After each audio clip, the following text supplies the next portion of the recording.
Putuskan lepas hijab, Medina Zain diamuk orang tua. Medina Zain kini memiliki penampilan yang jauh berbeda dengan sebelumnya yang memakai hijab. Perempuan kelahiran 1992 ini memutuskan untuk lepas hijabnya. Keputusan ini diambil sejak beberapa waktu lalu. Medina mengatakan dia melepas hijabnya karena banyak sekali permasalahan yang dihadapi. Tentunya, keputusan yang mengejutkan ini membuat beberapa orang kecewa termasuk kedua orang tuanya.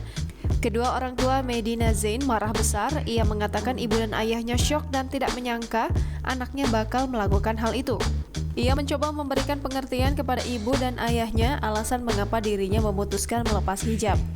Usai memutuskan melepas hijab, Medina Zain mengakui banyak hujatan yang datang padanya. Ia mengaku pasrah akan hal tersebut.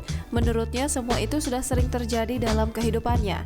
Sementara itu, kuasa hukum Medina Zain, Jamaluddin, meminta doa agar kliennya memakai hijabnya kembali secara permanen pada saat Ramadan tahun ini. Jamaluddin pun meminta doa agar Medina tidak lagi membuka hijabnya apabila nanti kliennya memutuskan memakai hijab kembali. Medina Zain kemudian bercerita tentang beberapa waktu lalu sempat memberhentikan 97 karyawannya. Ia pun semakin pusing dengan keadaannya saat ini karena banyak masalah. Meski begitu, Medina Zain tidak mau menyalahkan mental illness yang ada dalam dirinya. Jangan lupa subscribe, share, komen, dan like ya.